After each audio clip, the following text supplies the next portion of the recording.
The office of Mr. Dawson was exactly as I remembered it. Standard chairs, a heavy wooden desk, and some legal papers scattered around. There was nothing special about the space, but it had an importance that couldn't be ignored today. It was the place where the will of our great-aunt would be read. I entered, my shoes clicking against the tile floor. I was the first to arrive, and I took a moment to breathe in deeply, trying to calm my nerves. I hadn't seen Emma in years, and I wasn't sure what to expect. We had grown apart, our lives taking different paths after our parents' tragic accident. While I chose to stay close to home, helping our great-aunt and soaking in the local community, Emma moved to the city. She often said it was to chase bigger dreams. Not long after, I heard the door open again. I didn't need to turn around to know who it was. The perfume was unmistakably Emma's, sharp and assertive. "You're late, Clara," she said with a hint of annoyance. I turned to face her, noting how she hadn't changed much. She still had that assertive walk and a look that often sized people up within seconds. "I'm on time. You're early," I replied, trying to keep my voice neutral. She smirked. "Always trying to play the good girl, aren't you?" Ignoring her comment, I took a seat. The room felt colder with her in it. I looked at the lawyer's desk and then back at Emma, who was busy scrolling on her phone, her long fingers moving swiftly over the screen. "Can we get this over with?" Emma asked, not lifting her eyes from her device. "I have a flight to catch." Mr. Dawson entered just then, wearing his usual black suit. "Good morning, ladies. I see you both are eager to get started. If you could both take a seat?" "I've been seated," I said. Emma finally looked up from her phone and shot me a quick glance. "Let's just get to it." Mr. Dawson nodded and opened the will. "Very well. I'll read the details, and then we can discuss the division." I tried to focus on his words, but couldn't help but feel the weight of the room, the tension between Emma and me, and the importance of our great-aunt's final wishes. Mr. Dawson cleared his throat, drawing my attention back to the heavy document he held in his hands. "Now, as for the division of the estate..." Emma leaned forward, her eyes gleaming with a mix of curiosity and greed. "Yes, let's hear it. I have meetings lined up this afternoon." I took a deep breath, trying to still the anxiety bubbling up. I didn't care much about the inheritance, but I cared about what it might do to an already fractured relationship. "Your great-aunt," Mr. Dawson began, "has left behind two primary assets. Firstly, a sum of $200,000, and secondly, the family house, along with all its contents." Emma raised an eyebrow. "I never took her for someone who saved money. Always thought she was a bit off, especially with all those trips to old bookstores." I felt my face heat up. "Emma, she was our family. You could at least show some respect." Emma just waved me off. "Oh, please, Clara. You and I both know she was eccentric. Everyone in town thought so." Mr. Dawson intervened. "Ladies, can we please focus on the matter at hand? You'll need to decide who takes what." "Obviously, I want the money," Emma declared without hesitation. I paused. Truthfully, I could use the money too, but the thought of selling our family house, filled with so many memories, was heartbreaking. "Maybe I want the money too," I countered, my voice shaking slightly. Emma laughed. "Oh, Clara, what will you do with that kind of money here in the middle of nowhere?" Before I could reply, Mr. Dawson chimed in. "The house is in good condition, especially for its age. It has quite some value." Emma's interest was immediately piqued. "Is that so? Maybe I should take a look at it then. I work in real estate after all." I felt a pang of worry. If Emma decided she wanted the house after all, I wasn't sure I had the strength to fight her for it.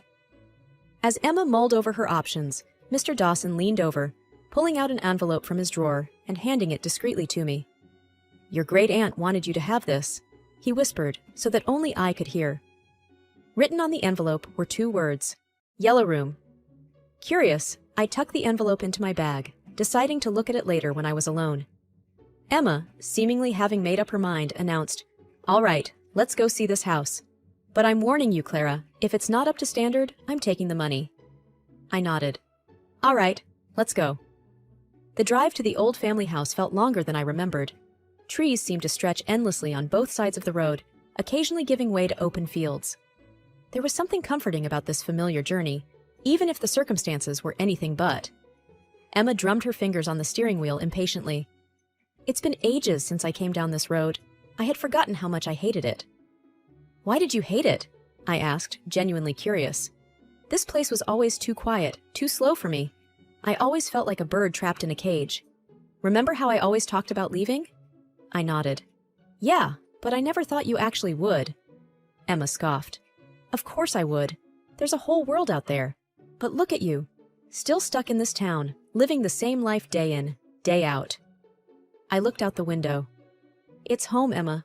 It's where we grew up, where our parents and great-aunt lived and loved. She just shook her head, clearly not understanding. We soon reached the driveway leading to the house. The gravel crunched under the tires as we made our way up. It was a large two-story structure, slightly worn from the years, but still standing strong. The garden had overgrown, with weeds taking over the flower beds, but the house still held a certain charm. Emma parked the car and looked at the house skeptically. This is it? Looks like a dump. It's an old house, I defended. It just needs a bit of love. She smirked. Well, you would know all about that, wouldn't you?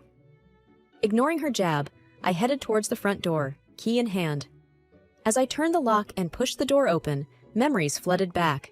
The scent of fresh cookies baking, the sound of our great-aunt's laughter, the feel of the carpet under my feet as I played with my toys. Emma walked in, surveying the rooms critically. This place is going to need a lot of work if it's going to sell for a decent price. I thought you wanted the money, I asked, trying to hide my relief. She shrugged. I did, but if this place is worth as much as that lawyer thinks, maybe I should reconsider. My heart sank. But you don't even like this place. Why would you want it? Emma rolled her eyes. Clara, wake up. It's not about liking it. It's about what it's worth. But it's our family home, I protested. She sighed, exasperated. You always were the sentimental one. Look, I'll think about it. Let's just get this over with. We toured the house, with Emma pointing out all the repairs and upgrades that would be needed. Every comment felt like a dagger in my heart. This wasn't just a house. It was a treasure trove of memories. Finally, we reached the second floor. I hesitated outside the door of the yellow room. The door was slightly ajar, revealing a glimpse of the bookshelves inside. Emma pushed past me and entered the room. She looked around, her face scrunching up in confusion. What's so special about this place? It's just a bunch of old books. I didn't answer, my thoughts consumed by the envelope in my bag. Emma seemed to have made up her mind. All right, Clara, you can have the house. I'll take the money. I looked at her, surprised. Are you sure? She rolled her eyes. Yes, I'm sure. I don't have time for all this work. Besides, the house suits you. The next day, I decided to fully explore the house. Without Emma's impatient sighs and sarcastic remarks, it felt like I was truly home. Every corner held a memory. Every room whispered tales of our past. I opened the old wooden cabinets, smiling as I found our great-aunt's china set, still intact. I remembered the stern look she'd give us whenever we used them, warning us to be careful. These have been in the family for generations, she'd say. Sitting at the old dining table, I remembered our meals together. Do you remember the time Emma tried to cook? I whispered to the empty room, chuckling. She had been so determined to make a surprise dinner and had ended up burning everything. But we had laughed and eaten burnt spaghetti, declaring it the best meal ever. Going upstairs, I visited each bedroom. Our parents' room still had their scent, a mix of Dad's cologne and Mom's perfume. Finally, I reached the yellow room. The room our great-aunt had turned into a personal library. The sunlight streamed in, giving the room a soft glow.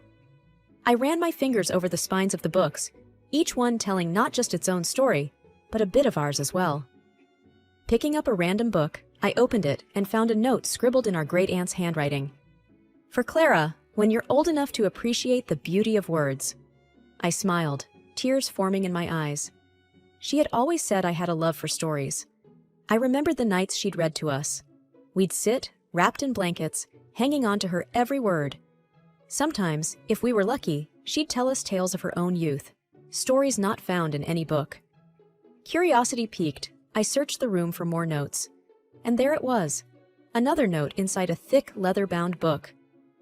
To Emma, remember to find joy in the little things. I was startled by a knock on the front door.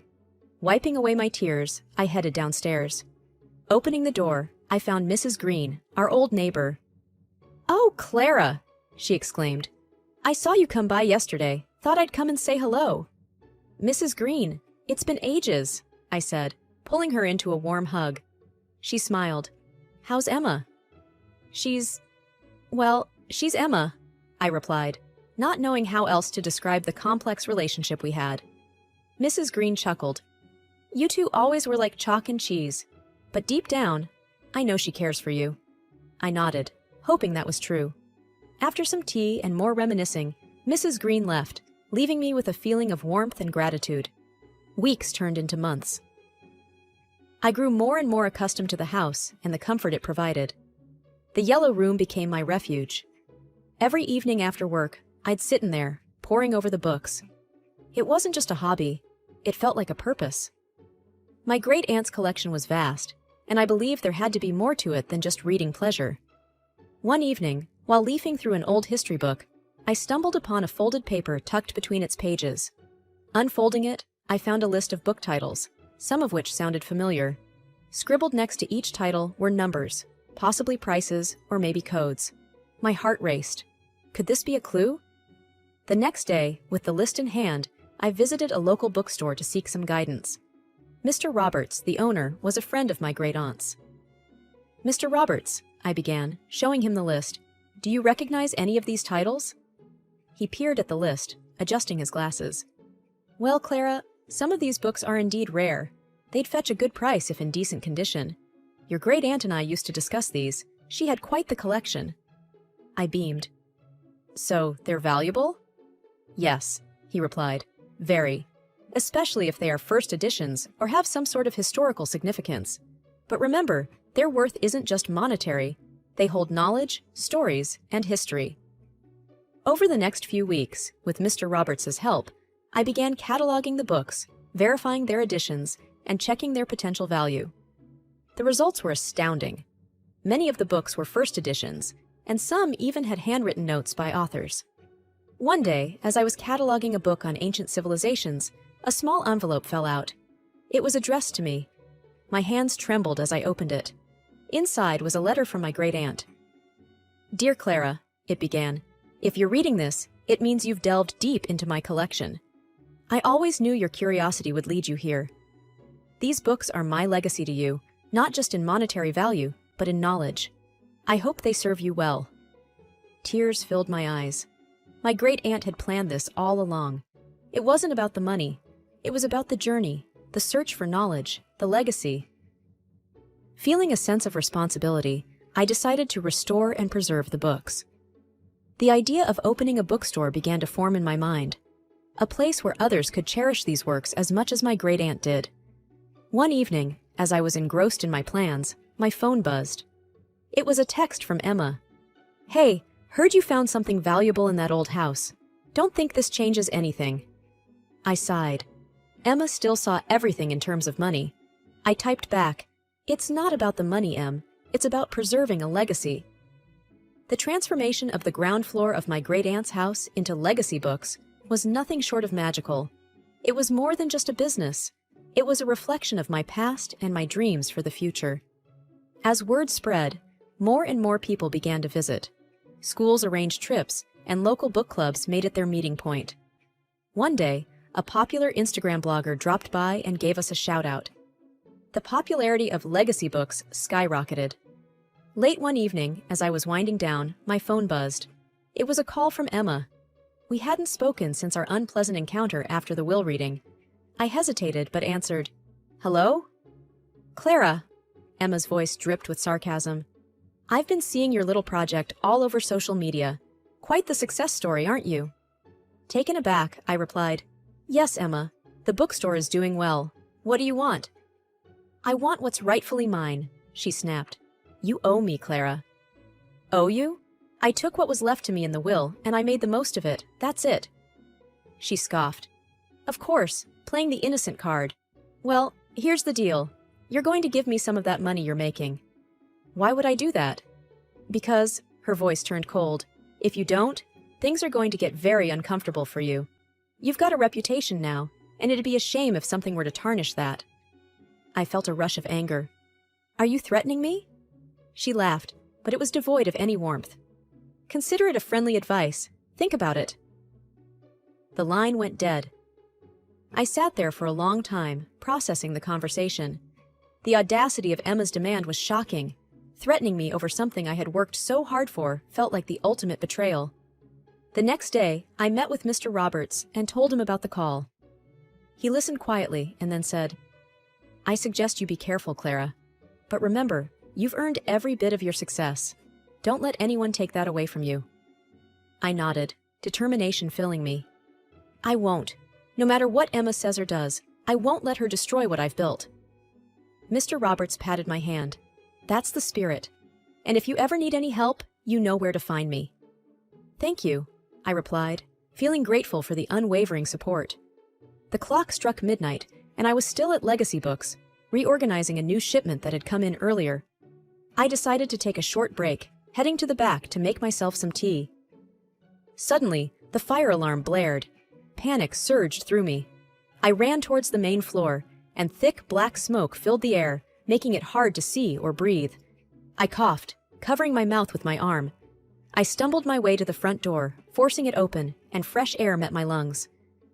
I looked back, and flames were consuming my beloved bookstore. I called 911, my hands shaking. Minutes felt like hours as I watched the firefighters battle the blaze. A small crowd had gathered, offering me comfort and water.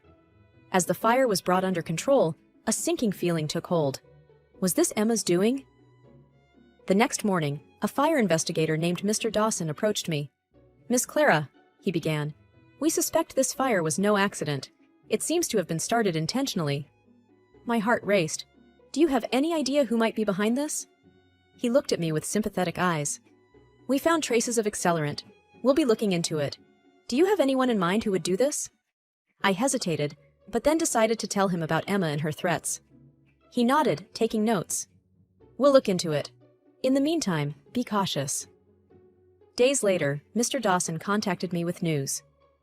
"We went through some security footage from a nearby building," he said. "We saw someone leave the scene moments before the fire started. We have a suspect in custody." "Is it Emma?" I asked. He paused. "It was a man. We believe he was hired. We're trying to find out who paid him." I felt anger rise in me. "I have a pretty good idea." The next evening, I got a call from Emma. "Heard about your little accident," she sneered. "Such a tragedy." "I know it was you," I shot back. She laughed. "Prove it." "I will," I said with determination. "You'll regret ever crossing me." Emma huffed. "You think you're so tough. But remember, I can always find another way to hurt you."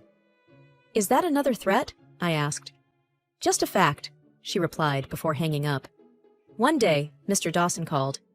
"We got a lead," he said. "The man we have in custody started talking. He named Emma as the person who hired him."